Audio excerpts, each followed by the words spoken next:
The Nature Photo Guys podcast is brought to you by our friends at the Camera Store, located in Calgary, Alberta, Canada. It's our go-to spot for everything photography and video. Whether you're just starting out or you're a seasoned pro, the Camera Store has what you need. And the best part, they ship right across Canada with free shipping on most orders over $99. The Camera Store is a legendary name in photography, so make sure to check them out today at camerastore.com.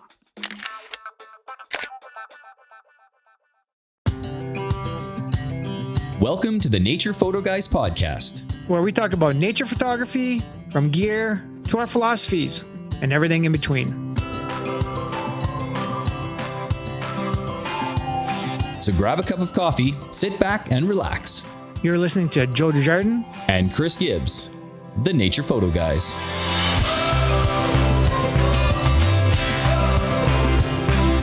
Hey guys, welcome to the Nature Photo Guys podcast. We are very excited to welcome our next guest. But before we begin, we wanted to thank Nikon for co-sponsoring this episode along with the Camera Store. 100%, Chris. Did you know that the Camera Store has an awesome try before you buy program with Nikon camera gear? It's an awesome way to test out cameras like the popular Nikon Z8, which has an incredible autofocus and performance in a full-frame rugged camera body. That's right, and if you're local and in Calgary and if you've never been to the Camera Store, you have to go check it out. You can put all the Nikon gear in your hands, and if you want to try something out for a weekend, they have a free try before you buy program. It allows you to rent a camera and a lens at no charge for 3 days, and all you have to do is pay a refundable deposit. That's a fantastic opportunity to try out Nikon's mirrorless gear from the Camera Store. Now, let's jump into the conversation with our next guest. A Nikon Canada Ambassador, originally from the UK and a proud resident of British Columbia, Canada since 2007. Deeply inspired by the stunning environment she calls home, she brings a unique perspective to her photography, shaped by her background in fine art and anthropology. Her guiding philosophy is to tread lightly, observe thoughtfully, and capture the subtle visual stories across whichever genre she is exploring. Her work spans landscapes, nature, portraits, weddings, events, promotions, editorial, stock photography, and education. This diversity fuels her creativity as she cross-pollinates skills across genres to stay inspired by every project she undertakes. Along with being a Nikon Canada Ambassador, she also serves as a global ambassador for Kase filters and Lowepro bags. Whether sharing her passion through a casual coffee chat or leading multi-day backcountry workshops, she thrives in an educational role. Please welcome to the show, Viktoria Haack. Hello, Victoria. How are you? Hi, I'm good. Thank you very much for having me, you guys. Welcome. Well, thanks for agreeing to come on this week, because I know last week I was pretty sick and we had to reschedule. Yes. And sometimes stuff like that happens, but there's a lot of people sick here. My family too. So I appreciate you making the time for us the week after, and we're super excited to have you on and talk Nikon and anyways, how are you, Victoria? Good? I'm good. And how are you? More to the point, are you feeling better? Oh yeah, actually after 2 weeks of being sick, I actually had to throw me on antibiotics. So it wasn't something that was actually just going to go away. So right. Wasn't a man cold? It wasn't a man cold. If it was, I'd be dying, right? But my doctor said, well, you gave it the old college try. And it's like, okay, I guess after 2 weeks, if, you don't get better, it's when they kind of intervene, right? So, yeah, it's a long time to be sick. Yeah, it is. But, and don't want to be too sick through the holidays. So no, knock it on the head. Actually enjoy the time off, right? So, yeah. So, exactly. Chris, how are you doing? I'm doing good. I'm finally feeling better. We actually got to go to Churchill. So when I came back, I was sick for like 2 weeks after we came back. So I'm finally over it as well and good to go. So yeah, good. How was your trip, you guys? Because I saw that you were both up there. Sucked. Yeah, I'm sure it did. Absolutely horrible. It was amazing. I really want to get up there sometime. We saw a few bears. We had all Canon in our truck, so it was absolutely amazing photography. And Victoria, have you ever been? No, that's why. Okay, it is like I don't know, Chris. I can't even put it into words. Well, I mean, we'll have a follow-up yeah, we haven't done a podcast show on yet. that, but when we say 8 days over 100 bears, Oh yeah, like we were seeing it was 15 to insane. 20 bears a day. A day. Oh, wow. Yeah.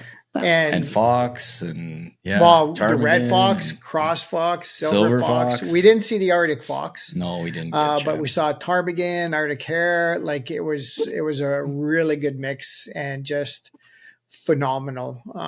We went with a couple of friends that have been there, 5-6 times, and they'd never seen a year like that at that time. Yeah, so it was a pretty special moment. Even some of the guides we talked to said, it was an incredible year. So yeah, we certainly lucked out. Certainly, Chris lucked out for his first time at Churchill. I was going to say, I haven't been there before, but no, I never have. did. Joe Yeah. has, yeah. But even to be there, like even aside from the bears, just to be like on the Hudson Bay, like it's just the land and the everything about it, and the just the experience in general it was pretty amazing. So yeah, it's definitely I want to get going up there. Yes, for sure. a bucket list. Oh, even though we concentrated primarily on wildlife, I would say it's a landscape photographer's dream too, especially if you're looking at a lot of the minimalist kind of stuff too. Those I'll call them flag trees. I think that's what they call them. They do, yeah. It's all the branches on the one side and the waves and stuff. You would have an absolute amazing time just doing a lot of the landscape stuff you enjoy doing. What's the best kind of timing then for that? Oh, geez. Mid-October to mid-November. That's the key time for winter. And then also like in August, like the flowers and the bears, and you could actually go kayaking with beluga whales. Oh, wow. Yeah. Oh, yeah. Yeah. So there's actually everything. There's something for every season, because I think February is one of the peak times for auroras too. Right. I know September and February. When we were there too, we would have had the opportunity, but it was cloudy. Right. I think almost every night. Yeah, every night. So, you'd certainly, with your style of photography and everything, oh my God, you'd lose it. It's a beautiful place. In its own, it's not the Rockies, but it's got its own beauty there, right? Especially, I mean, we seen the waves we saw too, Chris? Oh, Hitting the shore over the rocks and just ice, everything. Just the rocks and just everything was just amazing. It was a great experience for sure. So that's reinforced my to get up there. Then I certainly feel like I need to go north actually to experience a bit more of northern Canada. I just haven't really been up there. Yeah, even the culture and everything, right? It was it was amazing. Yeah, it was good. So. Yeah, it's there's a little. There's a bear jail that we actually got to saw as soon as we get there, where they airlifted the troubled bears, via helicopter, which was kind of cool to see. That was my first live polar bear, actually. It was knocked out lying on the ground. And then that passed out, knocked out, So they were going from there they were going from there further north, or they take them 50 kilometers over the river, I think is what they do, like a great distance away, and then not 100%, but they do. And then if the bear comes back, they get they're paintballed or they're painted green. If they come back, I think they get another spot, and then they get airlifted even further, and then so it's like they keep coming back. They keep going, getting further away, right? So it's But you had to be careful even in town, like walking around to restaurants, you keep your eyes open, because there were times that polar bears are running through town, and so you gotta be careful for sure. But not to scare anybody, but you gotta keep your eyes open. Even the school, like the playground, had big chain link fence. I don't know if it was electric or whatever, but it was neat. So. Very cool place. So it's on your list now. Yes, definitely. I want to get up there. Thank you for that. Sounds like it was on there before. Yeah, for sure. I was already kind of thinking about it and thinking about places that I want to get to up north. So thank you for that. It's just when you haven't been, it's also knowing how to, like where, do you go with a tour? How do you, how do you access it? So for sure. Yeah, you can reach out and we can chit chat about that for sure. So I will now. Yeah, absolutely. No, that's good. So, So Victoria, we do have a list of about 76 questions for you, and then grab your wine, settle in. And but of course, we got a couple of the standard questions. Tell us a little bit about yourself and how you got into this crazy life as a photographer. Okay. Well, as you can tell from the accent, I'm not from Canada. So originally from the UK. What, Australia? Yeah. The UK. UK. Oh, okay. Yeah. So originally from there, and I've been in Canada since 2007. Prior to that, I lived on a very small island in the UK. But if I kind of backtrack a little bit, I've always been interested in art. When I was a kid, there was loads of books about art and sort of photography and stuff in the house, and I used to look at those, and just that really sort of sparked an interest in the arts, and I started drawing. And then when I was at school, I got into art and stuff, and I did ceramics and three-dimensional stuff. And I was going to do a fine art degree, and I started it, lasted for about 3 months, and then dropped out, and it just wasn't what I had hoped it would be. And so then I kind of, kicked my heels for a bit, did a few jobs here and there, and then felt like I should go back to study something. So I went and studied art history because I wasn't sure what to do, and I knew it had to be connected to the arts. So studied art history, ended up specializing in kind of early Christian and non-Western art. So it became almost like an anthropology degree. And then when I finished that, I was trying to figure out what to do next. And I was thinking, well, I kind of specialized in South America. So I was thinking, do I go down to the Amazon and, live with the tribe for a while, or what should I do next? And I contacted the local volunteer bureau and just said, are there any volunteers needed locally? And they needed someone on Brownsea Island, which was a small 500-acre island that was kind of just off the shore of the town that I lived in. So I ended up going over there. The island's owned by the National Trust, and I volunteered for them. I was the pier warden, so I would stand on the pier, catch the ropes as the boats came in and stuff. Eventually, I started working for the National Trust, and then I met my husband, who was driving the boats to the island. So I met him, and he started working for the National Trust as well. And then his job came with a cottage on the island. So we moved onto the island. And so basically for the next 10 years, we lived on this tiny 500-acre island nature reserve. That's awesome. And that's amazing. Yeah, it was really cool. And we were about 10 minutes from the mainland, so not too far to get off the island, but the boats were kind of limiting. You couldn't get off the island between about 8:15 in the morning. You could get off between 8:15 and about 4:30. But then, after that and before that, you were pretty much stuck unless you wanted to get in your own little boat, which occasionally we did. But and it was when I lived on the island that I started, I picked up a camera that my parents had given me for my 18th birthday. And it's the same old story. Your parents give you or somebody gives you a camera, and it was a Nikon. And I started. Oh dear. Yeah, it was such a great day.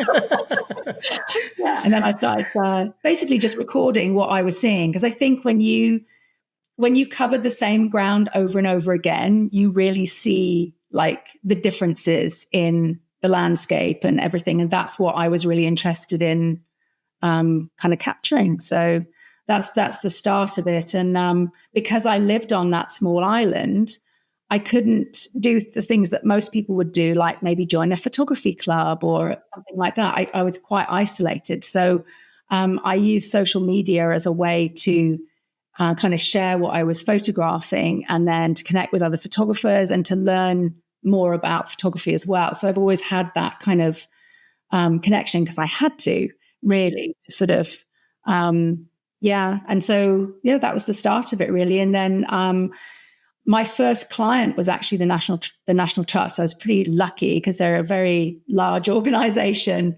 But because I was taking photographs around the island, they had red squirrels, and I was photographing them, and photographing. I had a daughter, so photographing her. Basically, everything that was in my little space, I was shooting.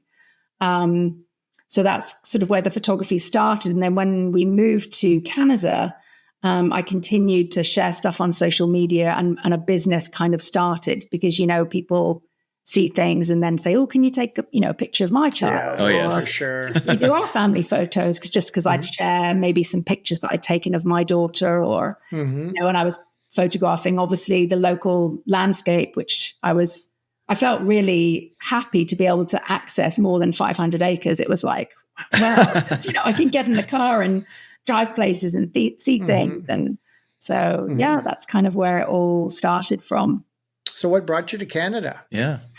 Well, I think 10 years of living on a tiny island, we loved it, but we were getting to that point where, trying to go out for dinner occasionally, getting in a small boat, having waves coming over the boat, when you'd like maybe done yourself up a bit, just coming back soaked. It would just, I remember nights when we'd be coming across the harbor and the waves would be coming across the boat, and my husband would be like shoving me off onto the jetty and then taking, saying, run round to the other jetty, and I'd have to run round, and he'd be throwing ropes, and I'd just be like, what are we doing? What's a jetty? So a jetty, like a wharf, jetty, Jetty. Okay. Jetty. What? I'll Google it after you. Wharf, like a wharf. A wharf, yeah. Yeah. So things like that, and just got to that point where we're like, it'd be nice to be able to go out for dinner sometimes. Sure. There was nothing on the island. There was no shops or anything. It was very, very small. So how many people actually lived on the island? Just the two of you, or? No, there was 30 of us, including the kids. Oh, okay. So it was just a few families, and it was, it was really lovely, but it was, after a while, sometimes you want to go out for dinner or maybe go to the movies. And we had, there was a castle on the island, and once a week in the winter, the islanders would all go to the bar. So it was our one chance to get together, and everybody would drink a lot and then kind of fall out of the bar and try and find our way home in the dark. But wow, that sounds awesome. Sounds like it wasn't very far to home after that, though. No, we lived next door to the castle. But there was a story of the property manager being found in a bush one morning after he'd not quite made it home. The bar. The property manager, sure, Victoria. That's crazy. It was fun, but we got to the point where it was also difficult for our daughter to get into the local school. So there was a few things that we were like, island life was getting a bit hard, and also, I think we felt very attracted to places like Canada and New Zealand that had this kind of sense of more wildness, if you like, than the UK. And my brother had lived in Canada for years, so I'd visited him on and off, and I just loved the wilderness aspect of Canada, and the fact that you've got all these vast areas with so few people in comparison to somewhere like the UK, which has so many people. Sure. So, the island gave us a kind of a tiny slice of that, but we wanted more of it and on a bigger scale, but with the opportunity to go out for dinner sometimes and make movies. So that's kind of what brought us to Canada. Well, we can't go wrong with BC for wilderness, that's for sure. So, it's beautiful. Yeah, but we actually ended up in Salmon Arm because my brother and his family had moved down from Yellowknife, and they picked this area as the area that they really liked. And then because they were here, then my mum and her partner moved here from the UK, and my dad and his wife moved here. Oh, wow. From the UK. And so they were all in Salmon Arm. So we were like, well, that's obviously where we're going. So that's where we ended up. Oh, that's very cool. Crazy. That's awesome. Following family. Yeah, that's what I ended up doing here too. My brother was in Calgary and just wanted to head west, work opportunities and stuff. And it couldn't have worked out any better when you have family there to, take you in until, you find a house and show you the lay of the land and, all that kind of stuff. So I can certainly see how that was a huge advantage, and it just makes it a little more comfortable. The big scary move, right? Yeah, especially for a brand new country. And I think if you have kids as well, having family support is, it's pretty nice. Yeah, you betcha. Sure. So, Do we have to use it? I have this quite. Okay, I'll ask. So what gear do you shoot, Victoria?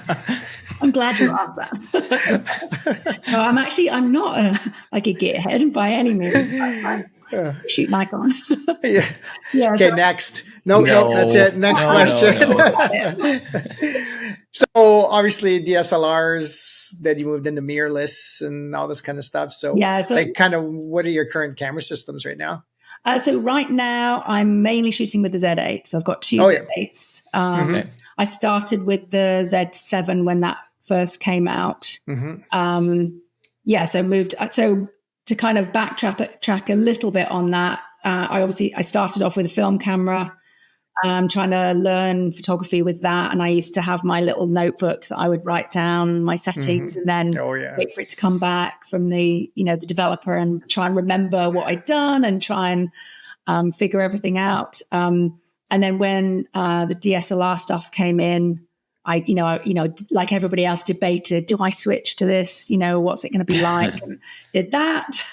And then I actually got my Nikon ambassadorship just before the mirrorless cameras came out. So I was very excited because I wanted to get the D850. And so I got the ambassadorship and I was like, finally, I'm going to get the D850. I think I had the 810 before that. So I got the 850 and I absolutely loved it.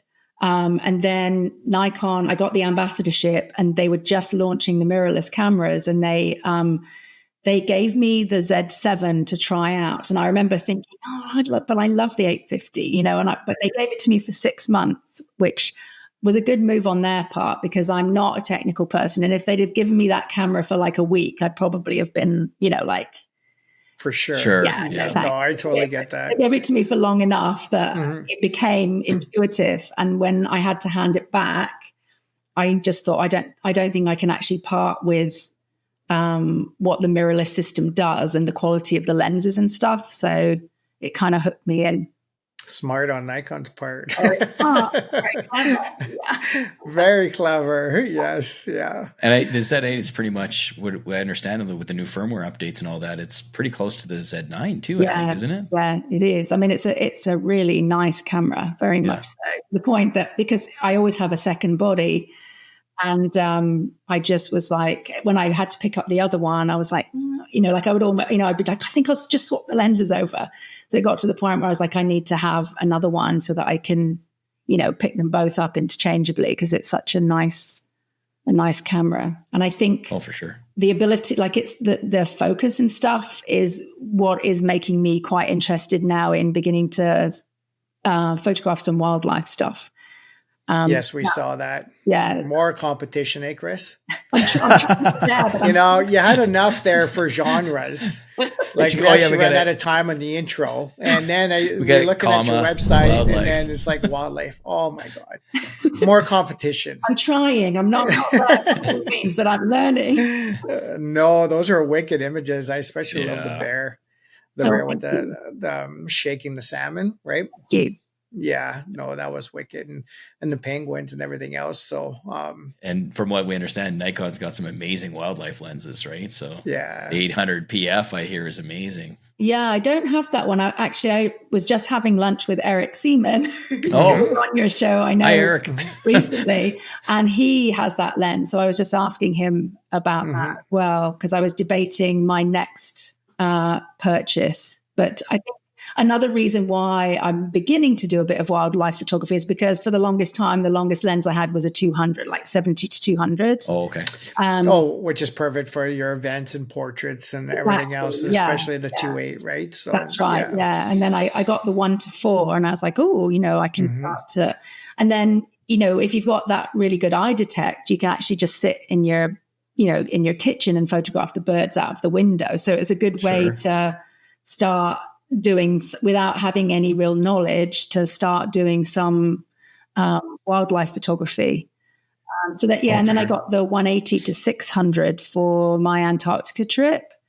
And that was, that's supposed to be amazing lens too. I know a lot of pros using that for sure. Really? So it's certainly right at the top as far as quality, autofocus, everything. So, and we're starting to hear a lot of people using that 800 PF now too. So right, there's been a bunch of people we know have that and they love it. So okay, that's good to know, because there's also the 600 with the built-in teleconverter, isn't there?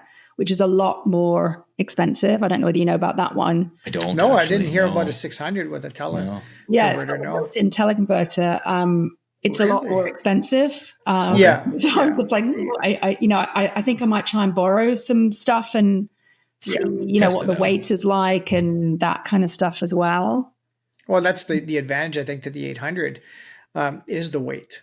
Yeah, it's hand holdable. Yes, it's very hand holdable. Yeah, because back in the day, any 800 you had to throw it on a tripod. You know what I mean? Even the 600s, and then the older or first gen 500s, but now you got an 800 mil lens that you can hand hold. Oh, with the stabilization in these cameras now too, like the stabilization is amazing. So for sure. So now with the mirrorless and the Z8s, you must be shooting video. Well, okay. That was one of my questions. So it was a nice segue right into that. So I have shot a little bit, but I don't feel that I'm not that comfortable with it yet. But it is very easy to do. Like, it's literally just flick the switch and then there it is. You hit the little red button. That's that's video's easy. Hey, Chris, what about the editing though? Like I've done a bit of, I opened up Premiere Pro. AI, just get AI. Joe. No, I'll let Chris intervene and you guys can talk. You don't want to talk video, Joe? No, God, no. I don't want to talk video at all. I hit the little red button. Good. I thought Premiere Pro, because it's, it's Adobe, and I was, it can't be, I'm using Lightroom, Photoshop. It's got to be relatively intuitive, and I was just like, what is not even close. Well, my God. I mean, the same menu concepts, follow through it for sure, right? Yes, Joe. You got to give it time, Joe. Yeah, I've been using Adobe products since they existed, basically. So, I do use Adobe Premiere and Photoshop and all that. So I've looked at some of the other video programs, but I'm too old to go away from the Adobe products. So I've stuck with Adobe Premiere, but there are some free tools out there too. Like CapCut's a free tool. CapCut Desktop. That's what I've been using. I mean, but I feel like if I'm going to do it, do it right. I think that's the problem. I mean, I can do the basics of like, I can cut a video and just do really basic things. Sure. But I feel like I need help to get to the next level. And it's kind of figuring out. And it's also having the time. I'm sure it's not, if you have the time, it's not that difficult, but it's just having the time to try and figure it out. It's definitely takes some time. I mean, it's repetition as well. I mean, Joe and I have gone through, Joe, you can maybe speak to this from your side of it, learning as well, like from the Premiere side of it, we've gone over it a little bit too, but if you're not doing it. Still don't get it. No, I went to CapCut. If you touch it for a couple of days and then not again for a couple months, it's like anything, right? So it's repetition and doing it quite often and going through it. I mean, I've been editing video for 30 plus years. So I'm kind of used to the timeline and the concepts. Yeah. But I know you definitely have to put some time into it, just like anything. Yeah. That's the issue, is the time, I think. But I definitely want to, I want to get better at it and I want to use it. Sure. Yeah. At the moment, what I'm doing is I'm just kind of pressing the button, recording some stuff, and then thinking, well, one day I'll know what to do with that. But a bit like when when you don't quite know what you're doing with editing, or you're learning something like focus backing or something, like shoot it. And then if you don't know quite how to deal with it yet, at least you've got it and it's in good quality. And at some point when you can figure out what to do with it, you can come back and maybe put it together. Oh yeah, that's right. Yeah, for sure. Yeah. Well, I think it was your presentation at Light Chasers where you showed a bunch of behind the scenes stuff. Yeah, that's generally like phone stuff. That's just phone stuff. Yeah. I can press on that. No but problem. Hey, it's real good cool quality stuff. Yeah. It's very good, and I should be using the Nikon for that, really. I think phone stuff's better than Nikon. No, I don't think so. Oh, okay. Okay. But behind the scenes stuff is cool with, as long as you can capture something. But you're right. When you get into landscapes and wildlife and all that, using the camera body you have, I mean, what is that? That shoots probably 6K or 8K that you have as well. So shoot some high end content. Probably, she said. Yep. Probably. Yeah. Whatever you say, Chris, we'll go with that. Yeah.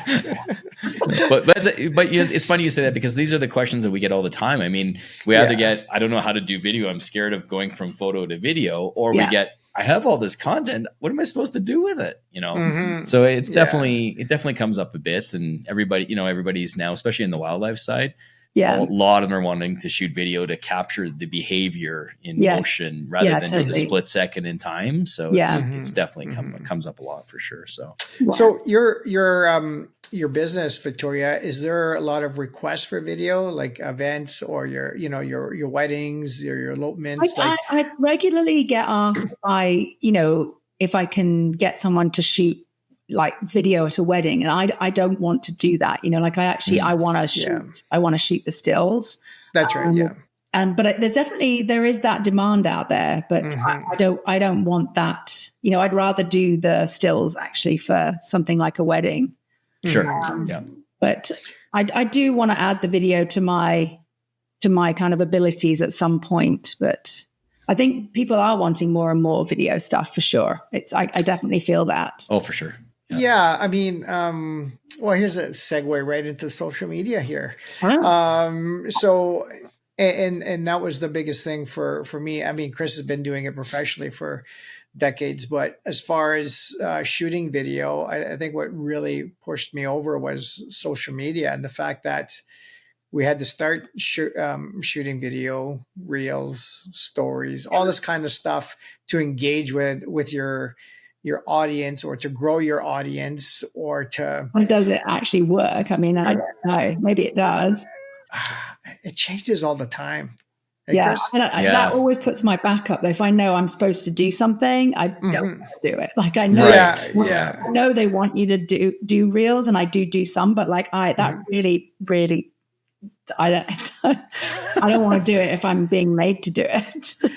And that's it. Like, Chris, how many years have I just like kept pushing videos? Like, I just did not want to do it at all. I'm a photographer. I'm not a videographer. So I think you kind of have that same sense, Victoria, where just let me do what I'm good at. And then, video will come along, but at your own pace, right? Yeah, I think so.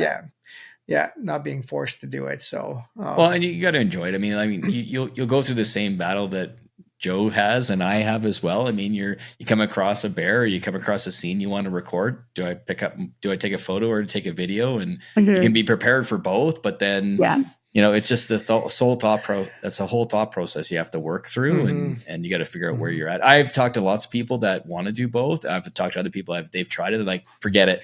I'm just staying with photo, or I'm just doing video that day or whatever. Yeah, exactly. Yeah, I do. And I love the quality of slow-mo stuff as well. Like I love that kind of dreamy, I definitely want to do some more video. I just need some help. I need some help to get. Well, I might know a guy if you ever have any questions. Okay. So. All right. Okay. Thank you. Anytime.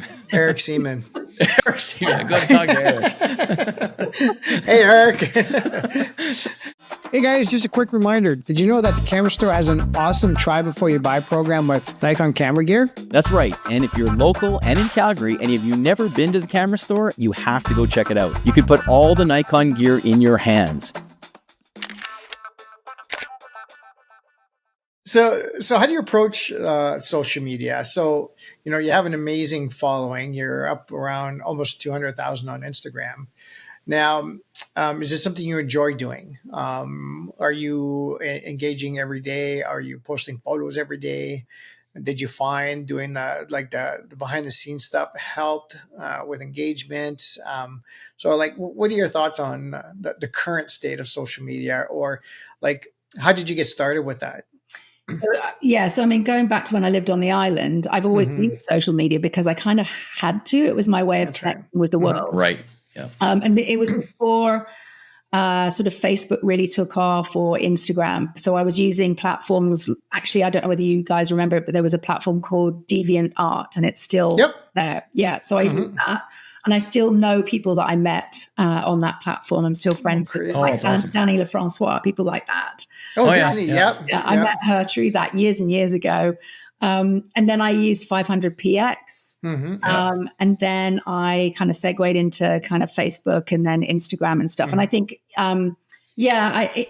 social media has actually done me a lot of favors, but I think you have to, or certainly for me, I'm not someone who wants to share really personal stuff on social media. So when I first started using it, we'd adopted our daughter, and we had to be really careful about her being on social media or any reference to her. So I was always very careful about what I would share, and I tried to keep things not too personal. And I've actually continued with that with my social media. So as much as I use it, I'm not really sharing the stuff that's really, really, really personal to me. I keep that away from there. So you're never going to really know if I'm having a terrible time. I don't think it's, so I think of it as a way to, it's been great for my business. I love connecting with people, but there is a barrier there, and I keep that barrier. But I know a lot of people get kind of burnt out with social media and stuff. But I think because I have that separation, I tend to think of it as part of what I do for my job too. Like if years gone by, I would have gone down to the local newspaper and put an advert in the newspaper. Right. But now I think about how, I'm going to use social media to basically reach those people that I would have reached in another way. And I feel grateful to be able to, for example, go out and walk the dog and sit down on a bench in the sunshine and make a post to Instagram, whereas I might have been stuck in an office doing something else. So I try to see like the positives to it if I can. I hate to be manipulated by it. So for example, the thing where, they want you to produce reels or whatever, that's a big, I don't think so. I actually had that phone call with Meta. They reached out to a few people and said, do you want to, have this phone call? I don't know whether you heard about that. No, I didn't hear that. Yeah, there was a few people they reached out to. I think they picked a few influence type people, and they said, do you want to have this phone call? And so I was like, yeah, it's free and I'm interested to know. So it was like a 10-minute phone call. And they basically said, this is what you need to do to grow your audience. You need to create reels, and you need to go on Threads, and you need to do these things. And I think what they were trying to do was to get me to share that with my audience. So it was a way of them getting to more people. And I was like, I'm not going to do that. I'm not going to do your work of advertising what you want us to do.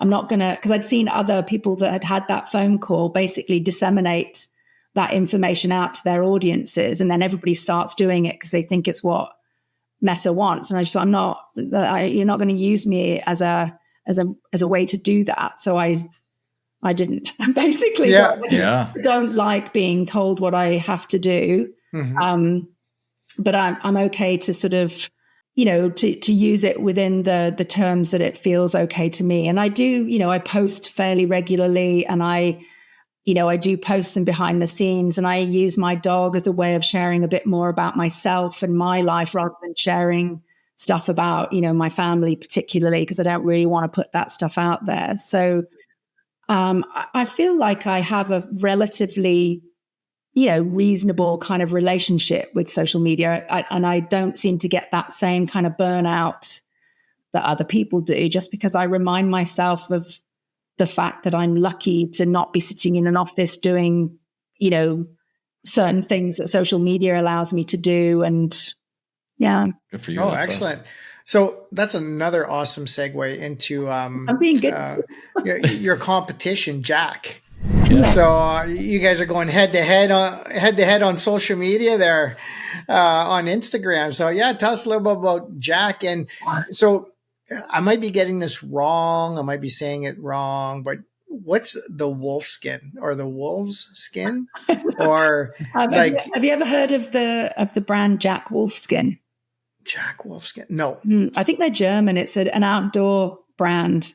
They make outdoor gear, and they're called Jack Wolfskin. And so when I was in the UK, I would have Jack Wolfskin clothing and different things, and it was okay. So no way, because he's he's an Alaskan Malamute, but he has a wolf. His coat is called Wolf Grey, and he looks kind of wolfy. So it was Jack the Wolfskin, but I put the not too many people. Well, Jack has more subscribers than Joe and I combined. So, well, he's a very good-looking boy, or he used to be before he lost his hair. Oh no! There, I just brought it up. Cool. I'm gonna check that out. Yeah, a little. I can see the brand, the little paw there. Yeah. Jack Wolfskin. Okay, cool. They actually shared some of Jack's stuff one time, so I don't think they mind. I think they're okay.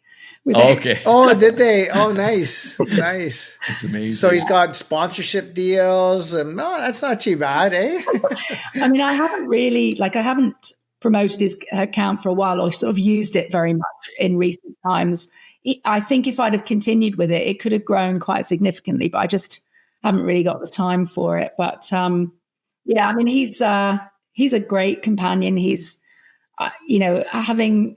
having him with me when I go like into the woods or go to places where there's no other people, there's a certain sense of security. Like if I meet somebody that seems a bit dodgy or something, like Jack has definitely got my back. And he also, he can sense, the wildlife and stuff. So he knows when there's stuff around, and it's amazing, especially when there's snow on the ground, because I can actually see what he's smelling when I see the prints. Mm-hmm. So, normally, like I'll unload him from the vehicle or something, and then his nose is on the ground and he's following a trail, and then he starts looking in a direction, and I'm thinking, I wonder what that was. Was it deer? But with the snow, I can actually see, what he's picked up the scent of, and he's great to have with me from that point of view. And if there's a bear or something, he is, like I know it. I know that. Yeah, for sure. He lets me know, and it's. I feel kind of safe with him. He's not great if I want to shoot wildlife. I have learned that I have to, I've got to leave him at home if I actually want to photograph wildlife, because he's not good for that. Does he bark quite a bit or no? He's basically silent. Like a lot of dogs, bark quite a bit, and Jack makes very little sound, but he does speak in other ways. He can be very noisy at times, but for the most part, very quiet. So whereas, some dogs would be barking about stuff a lot, he's really silent. Sure. You got to check out Instagram, because he likes to do the kind of thing. And that one where you're trying to get him to come down the stairs is like, nope. Woo, and then he comes down the step. Woo, and then he comes down the step. It's just hilarious. What's that? He talks back quite a lot. Yeah. I think that's like the northern breeds are bred to kind of lead you safely across the tundra and stuff. Like he makes decisions about where he thinks we should be going, and then we have many arguments about which direction we should go. And he's very it's really interesting. And a lot of the time I give way because I don't mind, but I find it interesting because sometimes we'll be going somewhere and he'll like look at me and be like, I want to sit and just look at the view. And he's taught me a lot about like slowing down, taking your time, taking in what's going on. And it really like knowing what's around me. Like he senses all that stuff, and it's great. It's great. I've learned a lot from him, actually. That's amazing. I love how you incorporate him into your photos too. I have to tell you, I have showed so many people that photo with the umbrella with the girl. Yeah. Oh yes. So after your presentation there a couple years ago at Light Chasers, then I reference that photo all the time on your Instagram. Thank you. No, it's an amazing photo. So yeah, I love it. So is there a favorite genre? Because in the intro, we put, your landscape photographer, portrait, wedding, events, promotion, editorial, stock. We'll add wildlife to that too. But is there something that, is there something that you love? Like if you could only do one of them, kind of thing. Is that what you're getting at? Yeah, maybe something along those lines. Like, is it just when you have the opportunity to go shoot, or I think work? I mean, I think my favorite thing is always to be out in nature, that, whatever that entails. But I mean, I do love all the different genres. And sometimes if I was only shooting kind of the nature photography stuff, sometimes, what it's like when sometimes you don't feel inspired, or if I then have a job where I have to go and maybe do a helicopter elopement or something, it makes me be creative in that moment. I've got to think about ways to frame up a scene, and, so it re-sparks something in me when sometimes I might be struggling. So I actually love them all. But I think if I had to pick one, it would be, nature and landscape photography. And I think I'd really like to get into more wildlife photography as well, and sort of learn a bit more about that too. So definitely anything in nature is the stuff that I really like.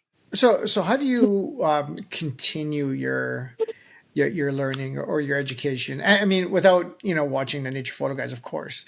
But is it like we're big YouTube people? Yeah. I'm watching video, and I have a bunch of different hobbies or interests, but I would say YouTube's like 95%, and then maybe the odd movie. Yeah. So I find it very informative, educational, entertaining, that sort of stuff. I still buy books, that sort of thing. Is there something you do, or is it more of a just like get out there and experience it, or are you on say YouTube once a week, learning a new technique or something? So what's your mindset towards learning, I guess, with photography? I do I do kind of dip into YouTube and stuff. So I also find myself, I'm sitting in front of you here, and I have a big screen, and then I have another big screen here. I find myself, particularly during like the summer and stuff, I'm doing a lot of editing of client shoots. So when I'm editing, I've also got this screen onto my right. Oh, okay. So I'll have maybe a YouTube video on at the same time, or I mean, I like to do a lot of stuff just by experimenting, but then I'll dip into, maybe YouTube to learn other stuff as well. But, books, I don't know, I read people's blogs, so many different. Oh, that's a good one. Blogs, yeah. I mean, I think usually I try it. So it's like with wildlife photography, because I don't really know, I feel like I can bring some of what I know from other genres to wildlife photography. It's a form of portraiture and stuff. And if it's like an environmental scene, I know some stuff about landscapes and how to set that up. And, but I'll experiment with it. And then if I find that I feel like I'm lacking in something, or, it's like now I'm thinking I should probably get another tripod, but what kind of head do I need for wildlife photography? For sure. I'm going to ask you guys. Which kind of head? Yeah, like what would you recommend for? Oh, well, we always use the gimbal. So the gimbal is nice because you can balance the lens, and you've got freedom of movement, like, especially tracking birds and everything else. But because we're shooting a lot of video, we've actually gone to a video head. That's pretty much all I use is a video head. Fluid video head. And you could still, if you loosen off, Chris, you could still get the flexibility of the movement, and then just using the collar to go vertical, and still, so you can still manipulate it. It won't ever be as good as a gimbal as far as the fluidity and the speed, and because I've shot with that since over 20 years or so using a gimbal. This thing absolutely amazing. So if there's one I would recommend, it would be to get a gimbal, and you don't need to get a Wimberley or anything like that. I use a Benro. They're all really good, but once you get on that gimbal and you see how it works, and you tighten the knobs just right, and everything is set up. Wow. It's, Fine. the action's happening, or those birds are coming in fast from right to left, or you know what I mean. You've got nothing in your way, like nothing restricting you, right? So that would be my suggestion on the photo side. But then Chris has his opinion with the video head. Even on photos, for me, like I have to tell you, like I pretty much shoot all my wildlife photos handheld. Like I don't have anything on tripod for photos. I mean, being able to carry the lens and run around and walk, and with the stabilization in the lens and the body now, I find I can just do everything handheld most of the time, even in low light conditions. Right. But for video, as much as you can, put it on a tripod. Even like when you're shooting grizzlies or anything out the vehicle, if you're in the vehicle, I always rest it on the door. The door ledge or anything to keep it as stable as possible. Because, as you're zoomed in, any little shake, especially in video, you can see, right? So I do prefer a video head for all the video I use when I'm stable. But when I'm out of the vehicle, like when we're shooting elk, I'll be on a tripod with a video head for sure. When we're shooting grizzlies, I'll do everything handheld probably. Right. Yeah. I mean, I've found so far that, like, certainly with the 180-6, it's pretty light. Yep. I mean, I've found that if I want extra stability, if I usually I want to be quite low anyway. If I crouch and use like a knee stuff, I'm finding that that's really good. And I don't want to necessarily be stuck in one position where I don't have the mobility to change things up. But I feel like maybe I should be thinking in terms of, especially if I'm looking at some different lenses, like maybe I should be thinking in terms of getting a head, for a tripod that would be good. So I might, I might get something, just because there's going to be times, I'm sure. And like I was waiting for an eagle to do something recently, and like it was a long time to be like holding it. And that's the thing. So when you're photographing, pretty much any of the ungulates, elk or moose, whatever, you can certainly, the tripod is nice because you are, for the most part, waiting for something to happen. You get kind of those trophy shots, a few headshots and stuff, and then they're eating. And so, like you said, I mean, that could be the difference between getting that decisive moment or, bringing the camera up and then getting settled, finding the animal in the viewfinder and then taking the photo.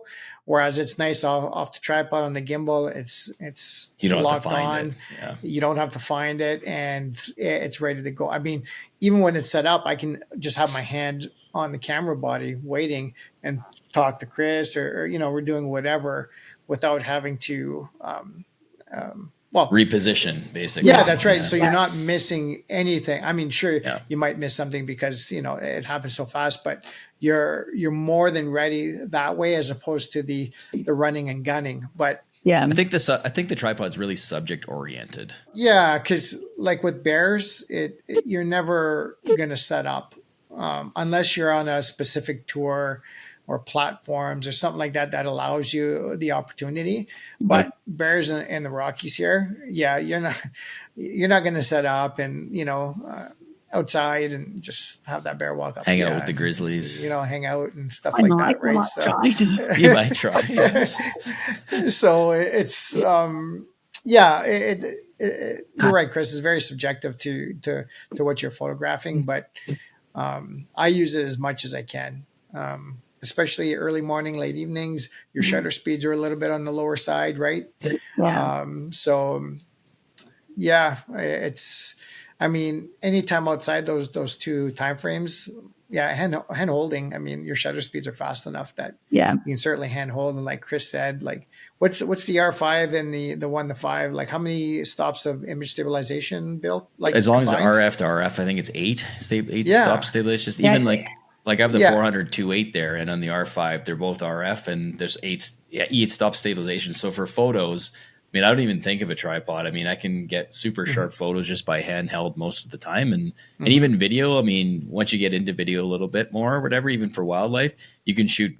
Like we shoot video before we shoot photos because you can shoot in more low light conditions, and I won't get into too much of that, but when the photographers go home at the end of the day, I'm still shooting video because I can still shoot video longer than photos. Right. Yeah, you certainly can because of the shutter speeds. Yeah, for sure. Yeah. So with the Z8 and your other lenses with the IS, you got to be up around 8. Oh, yeah. I mean, I know I was photographing moose recently, and it was well after sunset. And I was at one point, I was in a vehicle, but I was able to like rest the lens just on the edge of the window, and I was like 30th of a second, and I was like, sure, a long lens, and the moose wasn't really moving much, and it, the shots are absolutely fine. They're really good. So it is amazing what you can handhold now, for sure.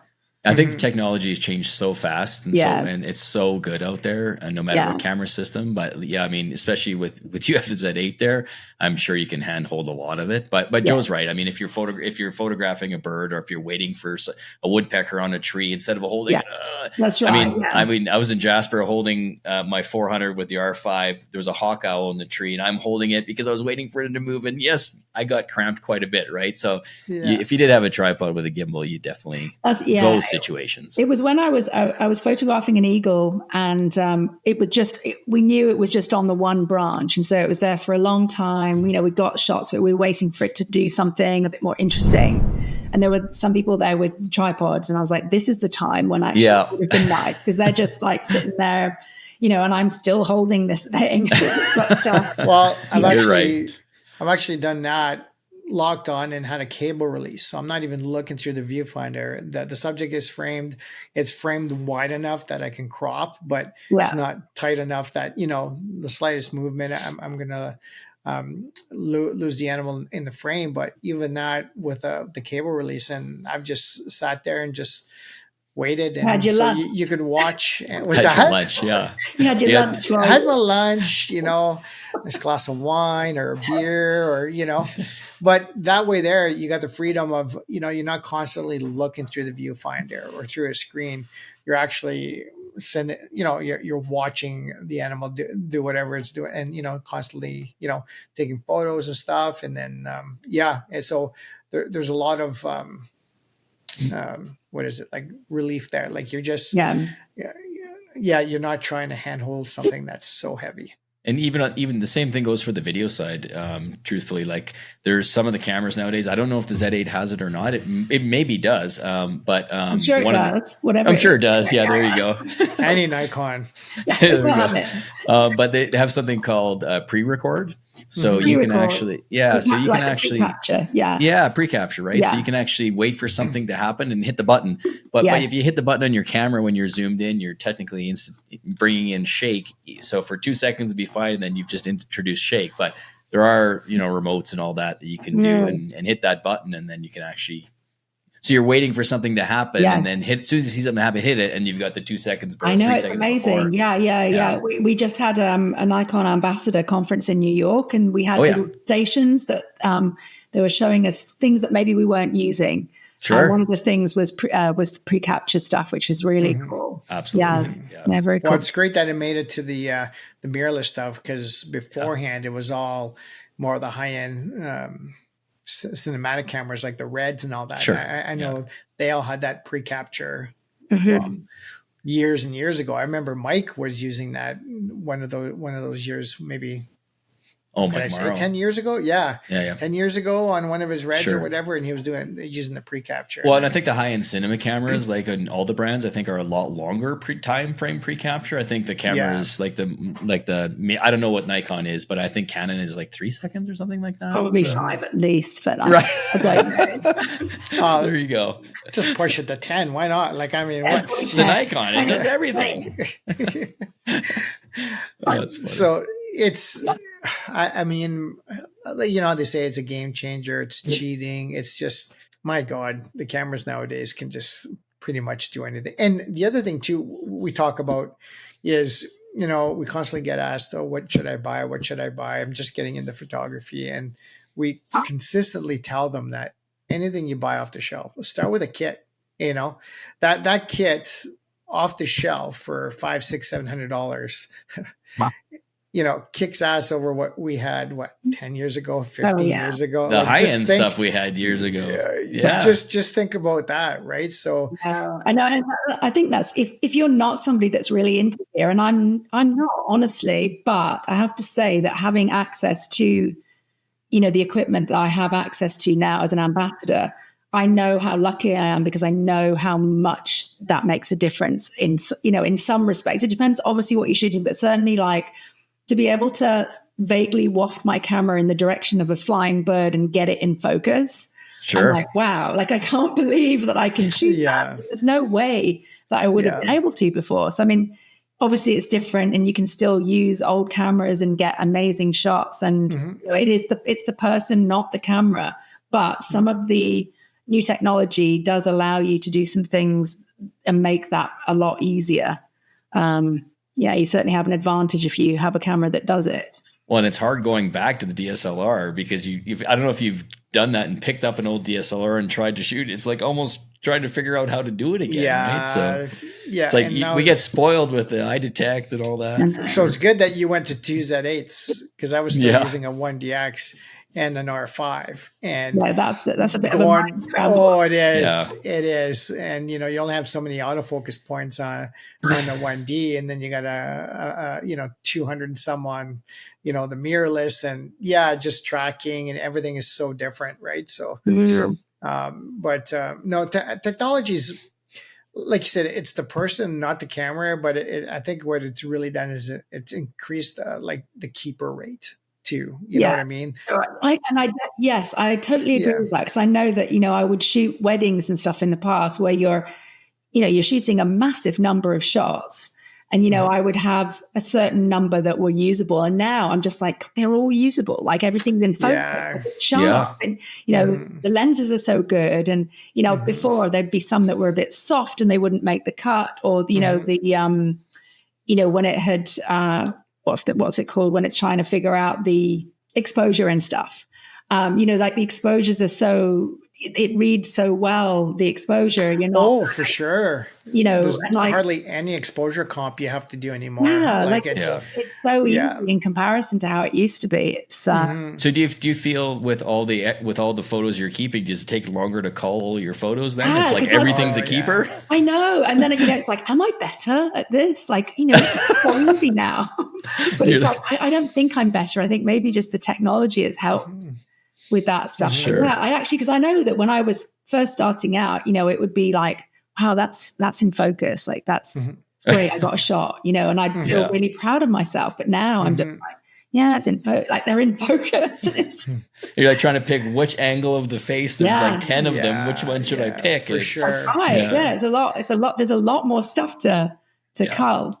Well, wildlife photography too, when you have your camera set up to say 20 frames per second, and you think they're moving, that owl's going to move or it's going to do something, and you hold it down for a second or two, and then you go to edit, and everyone it's like, what? No. Well, they're all in focus. 30, 40, 50 frames of the exact same thing, but you have to go through each one of them, and stuff like that. So you'll notice that too with the wildlife stuff. I have noticed. That. I know. I just went down to Yellowstone in that area, and normally if I was traveling to just shoot kind of landscape stuff, I'd probably be fine just with the memory cards, because I'm going to shoot some stuff. It'll be a bit slower, and I might focus stack some things that might produce a few more shots, but it's not like going to shoot a wedding but I noticed that, I'm glad I took my laptop to download every night. You have how many roofs and stuff am I just a fraction of a difference. Wait till you shoot lots of video. Then you need your laptops by your side all the time. Yes, Chris, I can imagine. What was your Chris had something like just over 3 terabytes? I had 3.5 terabytes of content when it got home from Churchill. I had 20,000 photos. I thought I had a lot. Joe actually beat me. He had more than 20,000. And then I had 450 video clips Wow. Yeah. So you end up shooting a ton of stuff, and especially video. And of course, I'm always trying to shoot as the best quality possible with the camera that you have for future proofing. But That's sure. certainly something to think about, Victoria, as future proofing with video. So if your camera, I mean, once you get to, I mean, I haven't quite done that. I'm just shooting everything in 4K. But if your camera is capable of shooting 6K or 8K, shooting at the highest resolution to future proof, like Chris is saying, like further down the road when, technology or computer or TVs or whatever it is capable of actually, what is it, Chris? Like streaming 6K, 8K, like all this kind of stuff. Yeah, right? or even stock footage, right? I submit a bunch to stock footage, and right now they're only taking 4K, but down the road, hopefully they'll take 8K, and then we'll have that to give them too, right? That's right. Yeah. Any extra passive income avenues, it's good to jump on, right? It all helps, doesn't it? Oh, for sure. So what do you use Lightroom for editing? Yeah, I do. I used to use almost exclusively Photoshop, and then as Lightroom has improved, I'm doing more and more in Lightroom to the point that I'm now probably doing, I'll take it into Photoshop to kind of finish things off, but and sometimes I don't even do that, but it's a much smaller percentage of Photoshop now than it used to be. Well, the masking and stuff they've added in this last year as well. I mean, there's so many features that they've just added that seem to keep you out of Photoshop even more, right? Yeah, which and it's easier for, if you're teaching as well from an educational point of view, it's much easier, I find, to teach people how to use Lightroom. It's much more intuitive, and then you can hit the reset button if you've messed up. It's right. Yeah, for sure. It's a much easier program for people to learn as well. Oh, absolutely, awesome, for sure. So do you got any projects or anything on the go there, Victoria, right now? Anything that you can discuss maybe? Or do you have some top secret stuff going on? Or if it was top secret, I couldn't tell you, but I know, right? Yeah. I think my problem is I don't have enough time for some of the projects that I want to do. That's my big issue. But no, I mean, there's nothing. I'm just wishing I had, more time to do the things that I would, I want to actually do like a photo project. I'd like to bring some of my stuff together and maybe produce a book or something to kind of bring it together. But I just don't seem to have the time at the moment. But that's, something I should get to in the future. I'm having my website redone at the moment. So hoping that will be finished shortly. But I've got quite a lot of speaking things coming up again, a few workshops, traveling opportunities with those. Nice. Yeah. Okay, so you offer workshops and stuff. You offer one-on-ones, right? Online and in person. Like, what are some of the things you offer as far as on the educational side of things? Really, whatever somebody wants to concentrate on. So I try and leave it as open as possible. And I've had various things from, people wanting to learn more about, for example, some wedding photography things or the business of photography, or, really it's just finding out what they want and then trying to tailor it to their needs. I find myself doing quite a bit of editing with people and that kind of stuff. I think that's great. I think that's the way to go these days. Everybody's trying to do something a little different, but being able to have all the different genres like you can actually provide a custom scenario for people. That's great. Yeah. I mean, I think, it's the same old story of, most people are told to niche down when they, do photography. And it was the same thing for me. It's like, what are you? What kind of photographer are you? But I've actually found that having the diversity that I have has kept me afloat in times when, other people are potentially struggling, times like COVID and stuff, when workshops were not happening. I was still able to do other things. And so, having that diversity and having, fingers in a lot of different pies is quite handy for my business. 100%. And we're finding that with any and all photographers we talk to. Really? The multiple streams of income is really important when you're a full-time photographer, regardless of the genre. But, everything from, the actual photography to the education part, to the print sales, to whatever else stock, it is. It all stock adds up, photography. right? like you said, possibly a book, speaking engagements, I think you need that in today's photography world. Yeah. Niching down, I know that was a thing 20 years ago or more, in and around back then, where you were like a wedding photographer. You were kind of strictly a wedding photographer, and that was kind of you were labeled as that. You were known as that. But I think becoming more of a generalist. I mean, in today's day and age, I guess you could say is I think it's the way to go. Or focusing on a few different things at least. Yeah, for sure, for sure. Yeah, there's a lot of professional photographers out there doing that. Yeah. And we've just added another wildlife photographer to the mix, Victoria. That's right. Trying. Yeah. You're doing more than trying. No, you're doing amazing. Listen to I was just down in Yellowstone and here and there as photographing. That's awesome. Well, that was my accident actually, because I had no idea. That's the thing is when you shoot wildlife photography, you know where to go at certain times for things. Mm-hmm. And I was just like, oh, we've stumbled there's photographers here. What are they doing? Mm-hmm. Oh, they're all photographing moose. And I'm like, I happened to hit upon the right time to shoot moose in that particular location. But I didn't know. I just was down there because I had a bit of free time and thought I'd head in that direction. So, I'm just learning the ropes. Yeah. Well, you'll find patience is key when it comes to wildlife photography. That's for sure. And that's another thing. I think as you age as well, I'm quite happy to sit a bit longer and wait for things. And yeah, I'll be good with that. Yeah. Some people have FOMO, so you have to get past that, right, Joe? Oh my God. Joe's got severe FOMO. Oh geez. Well, our group that, photographs at different locations, I've been nicknamed Skittles. I'm like, so like, what's going on over here? What's over here? Like, okay, it's kind of slowing down. So I got to go over here. Like, oh, it's crazy. But it's that mindset where you're just trying to capture everything and you just can't. You got to enjoy the experience that you're experiencing at this moment, because you're experiencing it and somebody else isn't. You know what I mean? They're experiencing what they are on that other specific animal. And I mean, Chris and I talk about this all the time. Sure, you'll see groups photographing certain things, but we want to go find our own animals and spend time with something different. Because you'll find what it's like, Victoria, when you're running a workshop and stuff, everybody kind of gets the same image.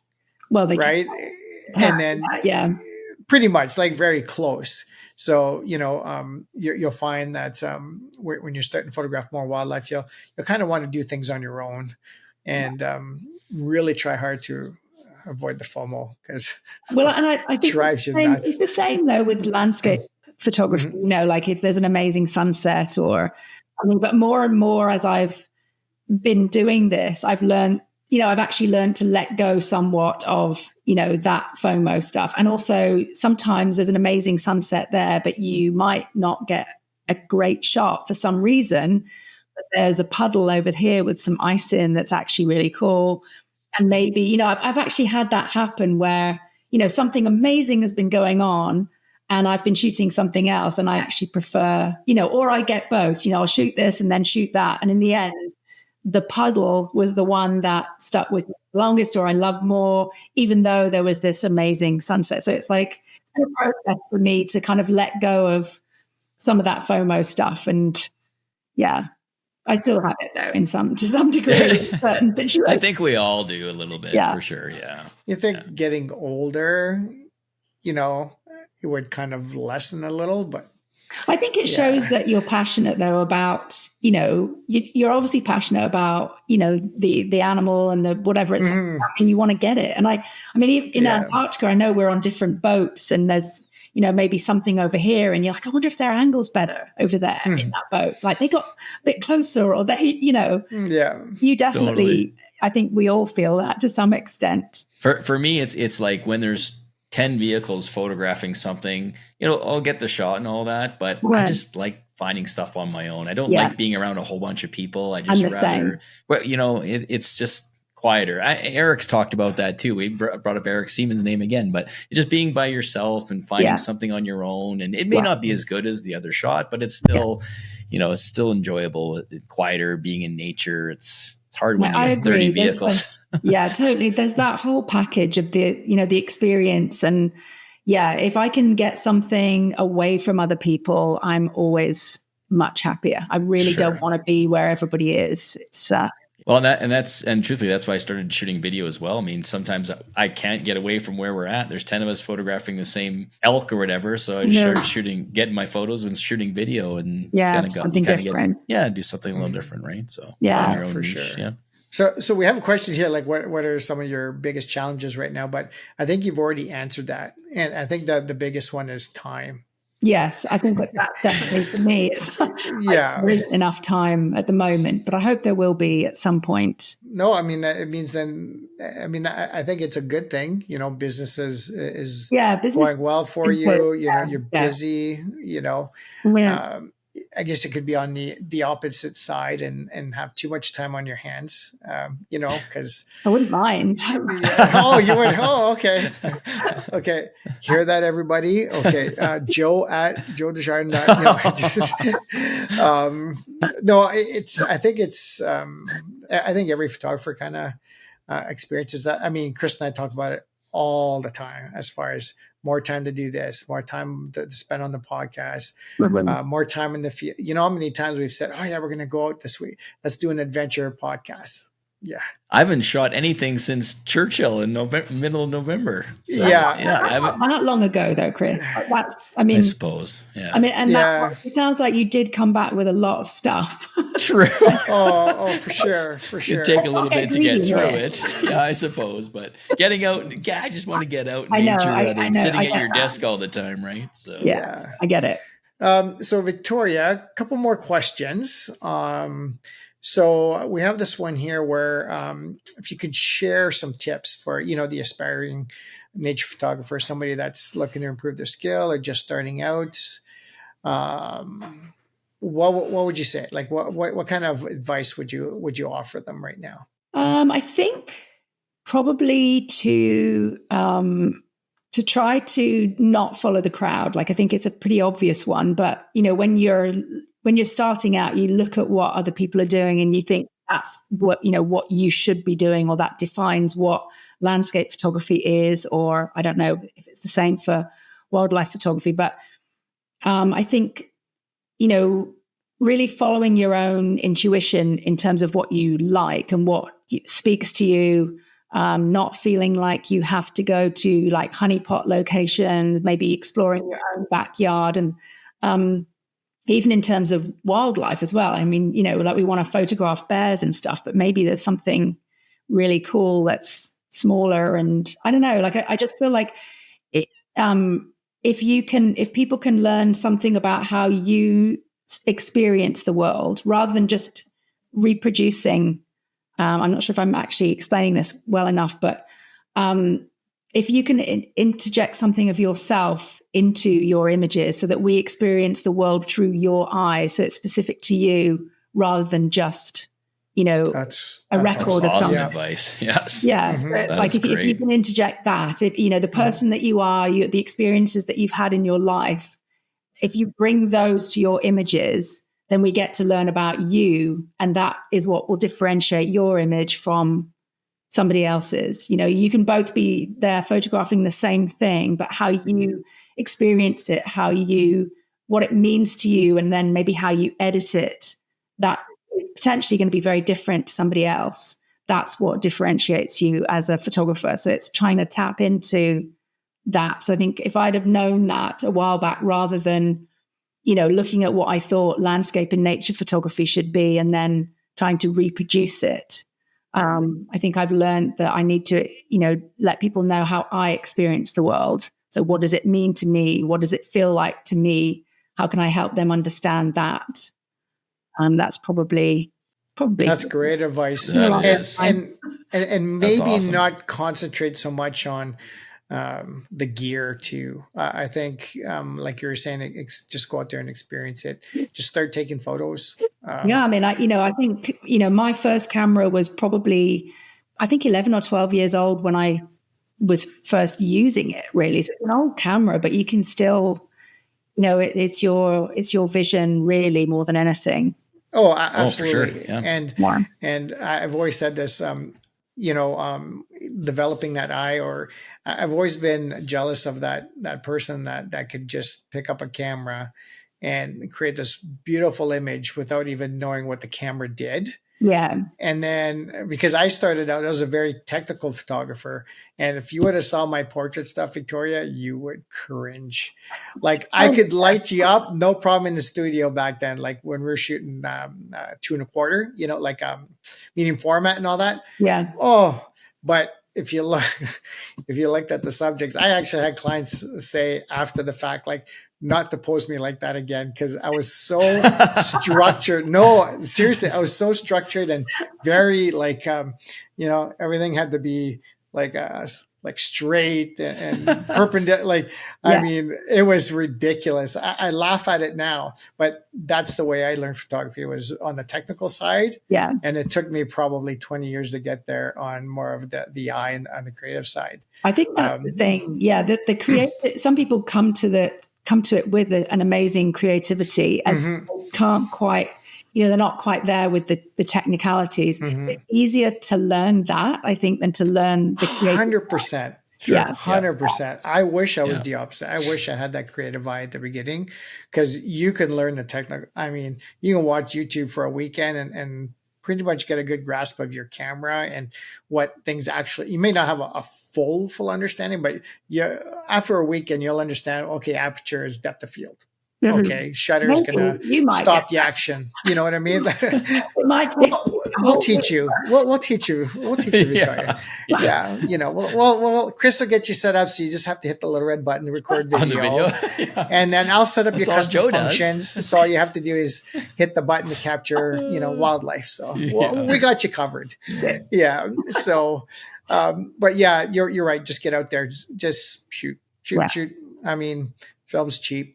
Right. It wasn't back in the day where, you got a roll of slide film, or it's like, things were very, it's much easier and faster to learn now. I know, when DSLRs came out, my ability just went up massively to not wait over a week with all the little scribbles in a book to find out what your settings were. Right. And see it. It's 100%. Yeah, you betcha. So, any last words, Victoria? I mean, this has been a lot of fun, even though you're a Nikon ambassador. And oh my God, you wouldn't believe the amount of Nikon. Well, we've got a lot of Nikon ambassadors coming up too. Really? So, and why is that? Is it, why are there so many Nikon people? We have a lot of Nikon friends, actually, I kind of burnt myself there saying that. There you go. Yeah, Chris can edit that part out, though. No. But yeah, any last words, Victoria, before we wrap things up? I don't think so. I think we've chatted a lot. I can't. Yeah. But I do appreciate you guys inviting me on. Thank you so much.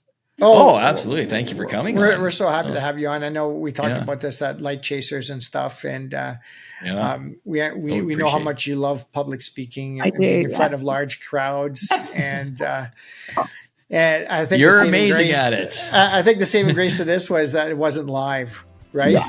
Thank you. Yeah. So. It was in the contract. Chris will edit this out. Yeah. Well, Victoria, we really appreciate you coming on. It was so much fun, and we can't wait to see the final product and get it out there. So, thank you. Thanks again for having me, and hopefully I'll see you guys at Light Chasers. Oh, you absolutely will. Yeah. Yes, you betcha. You bet. We'll be there. So. Again, thanks everybody for watching, and we'll catch you guys in the next video. Thanks for watching. Before we wrap up, we'd like to thank the Camera Store for supporting the Nature Photo Guys podcast. They're a legendary name in photography, and their support helps us keep bringing you these episodes. Don't forget to check them out at thecamerastore.com for all your photography and video needs. Thanks for joining us on the Nature Photo Guys podcast. If you have any questions, contact us at info@thenaturePhotoGuys.ca or message us on Facebook and Instagram at the Nature Photo Guys Podcast. Visit YouTube and subscribe to our channel to watch all our latest videos. Or follow and listen to our latest podcast on Apple Podcasts, Spotify, or on our website at thenaturePhotoGuys.ca. We'll catch you next time on the Nature Photo Guys Podcast.